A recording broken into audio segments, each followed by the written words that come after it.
As crianças muitas vezes usam os desenhos para expressar sentimentos ou emoções que não compreendem, mas às vezes desenham apenas o que é familiar.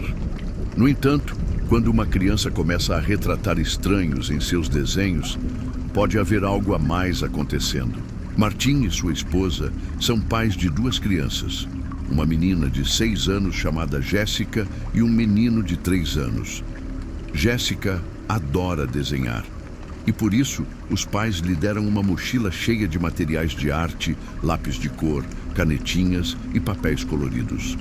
Ela passava horas criando seus desenhos. Quase todos eram inocentes, até o dia em que Martin encontrou um desenho perturbador.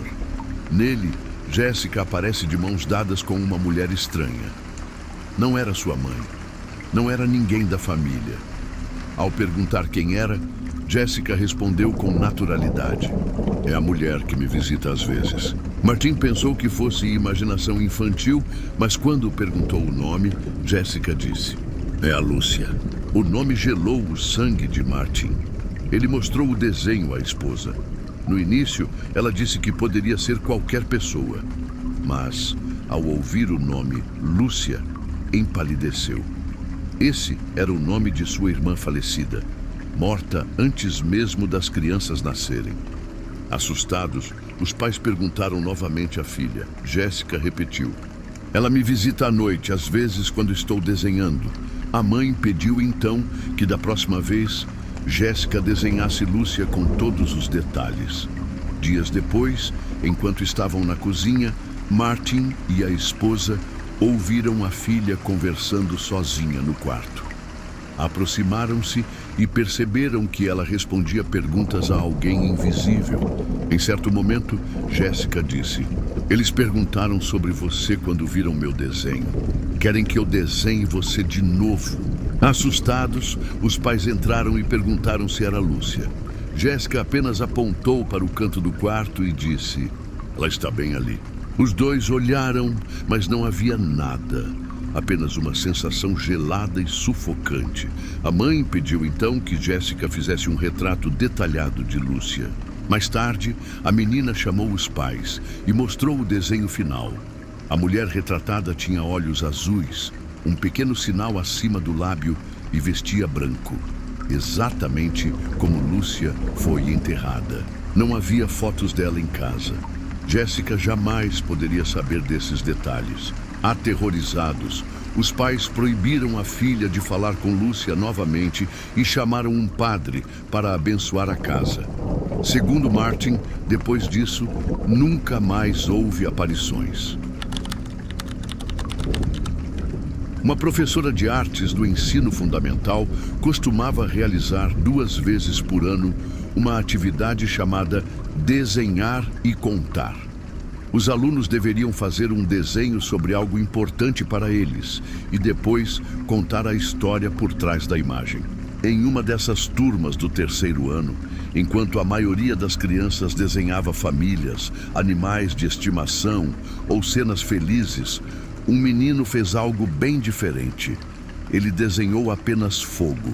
Outros alunos riram dele, mas a professora se aproximou e perguntou por que estava desenhando apenas chamas. O garoto respondeu calmamente: "Eu sei, ainda não terminei." A professora deixou que continuasse. Mais tarde, quando voltou para ver o progresso, percebeu que o menino havia adicionado uma casa em chamas no meio do desenho. Preocupada, ela o chamou para conversar no corredor, levando o papel consigo. Perguntou por que havia feito aquilo, já que era inapropriado para a atividade. A resposta do menino a deixou sem reação. "Não é não. Eu estava dentro quando papai e mamãe jogaram o fogo no chão. Mamãe disse que estava tudo bem e que era para ficar dentro de casa, mas estava muito quente, então eu saí pela porta do cachorro." A professora ficou sem palavras. Guardou o desenho, pediu para o menino retornar à sala e decidiu cancelar a atividade de desenhar e contar naquele dia. Em vez disso, disse que cada aluno levaria o próprio desenho para casa.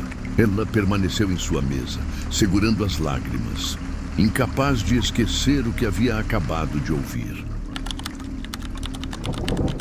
Bruno e Janaína eram pais de Maria, uma garotinha de apenas 5 anos. Quietinha e obediente, ela nunca dava trabalho. Até que começou a ter medo do armário do próprio quarto. Certa noite, Maria entrou correndo no quarto dos pais, assustada. "Tem alguma coisa no meu armário?" Bruno a acompanhou de volta, abriu as portas e mostrou que não havia nada. A menina, ainda insegura, voltou a dormir. Na noite seguinte, aconteceu de novo. Desta vez, Bruno e Janaína permitiram que Maria dormisse com eles. No dia seguinte, a garotinha desenhou o monstro do armário e mostrou aos pais. O desenho deixou Bruno inquieto, mas ele ainda acreditava que fosse apenas imaginação infantil. Mas dias depois, os gritos de Maria ecoaram pela casa durante a madrugada. Quando os pais chegaram ao quarto, a encontraram chorando, com a camiseta erguida e 2 marcas de arranhões nas costas. "Foi o monstro", disse ela soluçando. Desesperado, Bruno revirou o quarto e a casa inteira, mas não encontrou nada.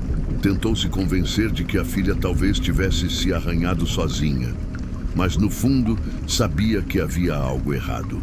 Com o tempo, tentaram encorajar Maria a voltar a dormir sozinha.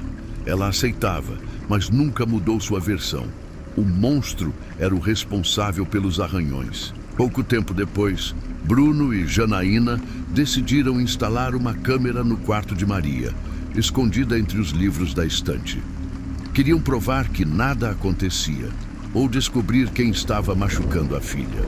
Naquela noite, mandaram Maria dormir sozinha. Pouco depois das 3 da manhã, ouviram novamente os gritos. Correram até o quarto, mas nada encontraram além da menina chorando e apontando para o armário. No dia seguinte, Bruno revisou as gravações. O que viu o fez congelar. A porta do armário se abriu sozinha, lentamente, até revelar uma figura alta. Era um homem. Ele viu o momento quando ele atacou Maria e a garota começou a gritar. O barulho da correria deles para o quarto dela. A câmera registrou Maria se encolhendo e chorando em silêncio, enquanto o homem recuava e voltava para dentro do armário, fechando a porta atrás de si. Com raiva do que viu na câmera, correu para o armário no quarto da filha e tirou toda a roupa. Foi quando viu que tinha uma portinhola que dava para o sótão. Com uma escada, alcançou o lugar e viu que alguém morava lá há muito tempo. Não encontrou o homem, apenas seus pertences. Chamaram a polícia para resolverem o caso.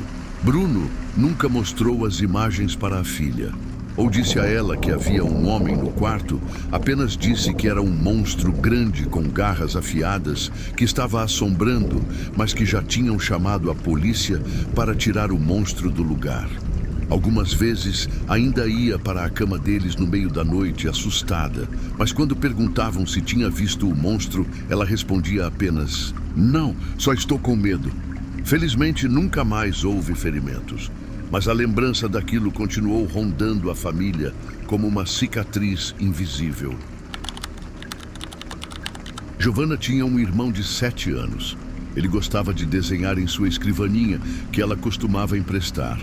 Normalmente, ele guardava todos os desenhos no próprio quarto, mas certa vez deixou um deles em cima da mesa, como se quisesse que a irmã o visse. À primeira vista, parecia apenas um desenho infantil comum da família.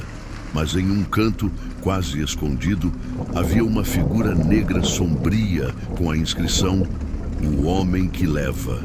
A estranheza aumentou quando Giovanna percebeu que a figura estava sentada em um balanço, mas a família nunca teve um balanço em casa. Debaixo dele havia algo que lembrava uma janela ou uma porta no chão. Ela chegou a vasculhar o quintal, mas não encontrou nada parecido. Dias depois, enquanto lavava o rosto no banheiro, Giovanna ouviu o irmão rindo e falando sozinho. Pensou que estivesse brincando com brinquedos, mas, ao espiar pelo quarto, viu o garoto ajoelhado no chão, conversando com algo debaixo da cama. Assustada, abriu a porta de repente. O menino se levantou e fingiu assistir à TV. Quando ela perguntou com quem falava, ele respondeu que não era com ninguém. Na manhã seguinte, o menino apareceu com um copo vazio e pediu para a irmã encher de achocolatado. Giovanna foi até a cozinha, preparou a bebida e voltou. Mas ao entrar no quarto, encontrou o irmão dormindo profundamente. Ela o acordou e lhe entregou o copo. Ele negou ter pedido qualquer coisa. Naquela mesma madrugada, por volta das 4 horas, Giovanna acordou novamente com o som da voz dele. Foi até o quarto, abriu a porta devagar e viu uma sombra negra ao lado da cama, enquanto o irmão falava com alguém. Depois disso, a única coisa que lembra é acordar em sua própria cama, sem saber como foi parar ali.